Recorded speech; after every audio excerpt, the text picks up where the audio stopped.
Hello and welcome to Tim's BMW Repairs and Information. Well, I've got a really easy one for you today, but extremely satisfying. Yeah, this is a problem with the 6 CD stack which is used on all the BMWs through from the 80s up to the 2000s. And I've had 7 of them in my cars and 6 of them have gone wrong. And this is such an easy fix and it takes probably about a minute to fix it.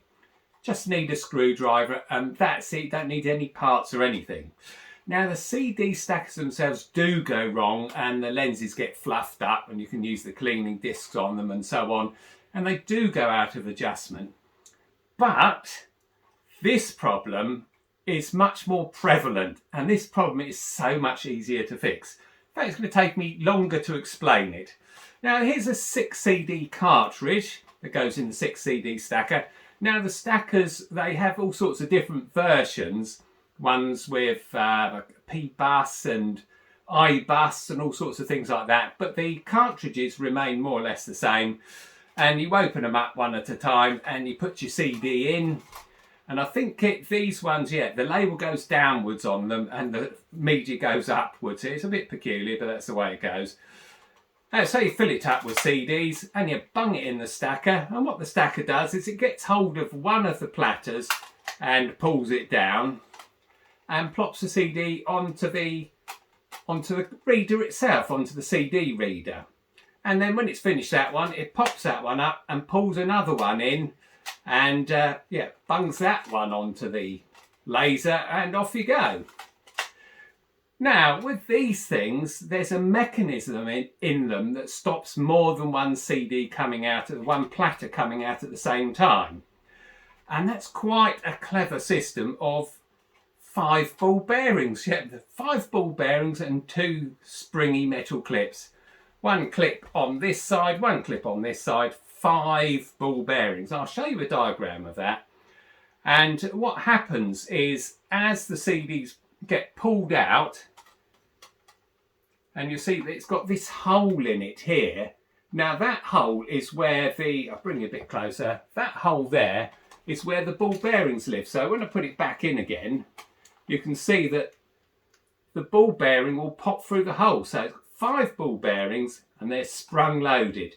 So as the platter comes out, this platter pushes the ball bearings upwards and downwards away from the platter, and that means that the other the other platters can't come out. They're locked in position. All well and good until one of the ball bearings disappears. Yeah, this is one of life's mysteries. You lose one of the ball bearings, should be 5 in there, and then one just disappears. And sometimes, and I've had this fix on MeekNet for 10 years, get so many hits, and on the forums, and I get so many people saying, it's just gone wrong and I took it apart and one of the ball bearings is missing. Yet they just disappear. And I think what it is as the platter opens, the ball bearing gets stuck in the hole and it sort of ejects the ball bearing and it drops down into the CD changer. And yeah, and the problem is the ball bearing dropping out doesn't cause any problem with the changer, but it affects the cartridge. And without the ball bearing in there, the spring clips can't push the ball bearings into a decent line of them. This end here is what we're talking about. Yeah, so instead of being in a nice orderly line, if you've got 1 ball bearing missing, it just flops about. The rest of them just flop about and block up the platters. So when the CD stacker asks to get a CD out of it, the ball bearing gets in the way and it can't open. And so you get the no disc. And of course the ball bearings roll about as you're driving along. And it might block up number 4 and the next time it might block up number 1. So I've repaired this a number of times. 6 times I've done these on my various cars.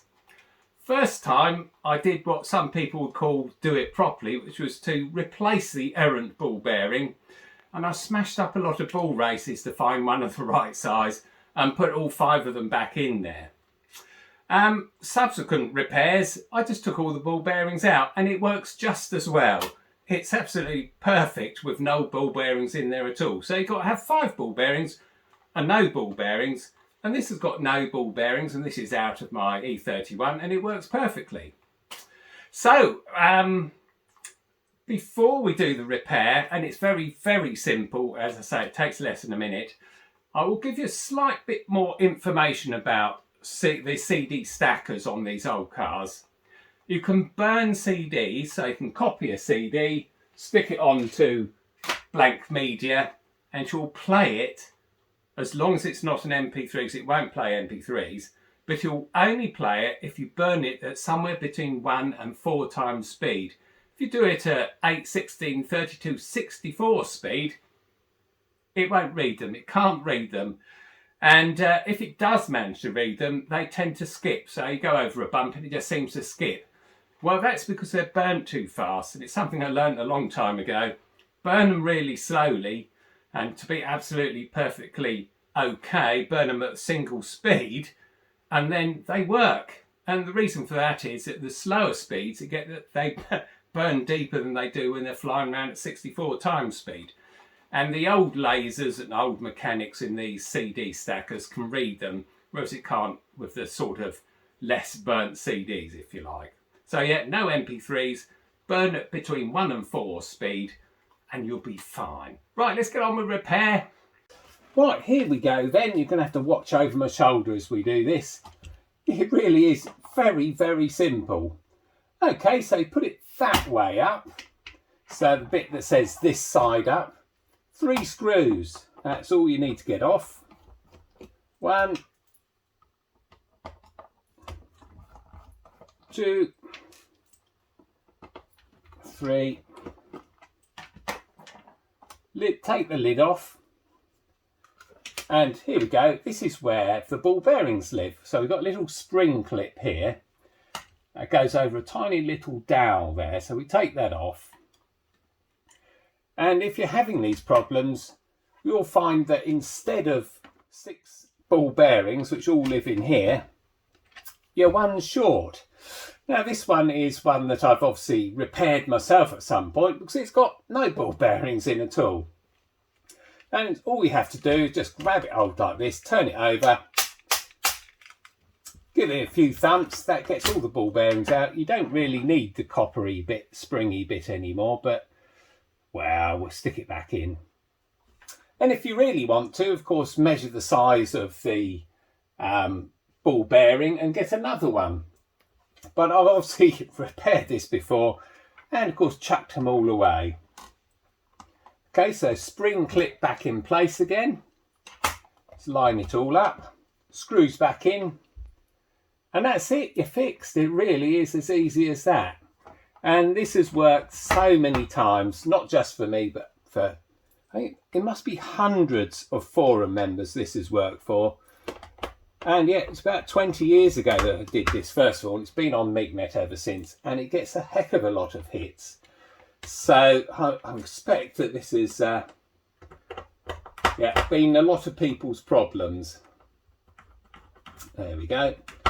That's it, job done. 6 CD stacker fully working again. Right, there we go then. Yeah, it was as simple as that, straightforward. I didn't time it, but it must be less than a minute, I should think, to do the whole thing in a single screwdriver.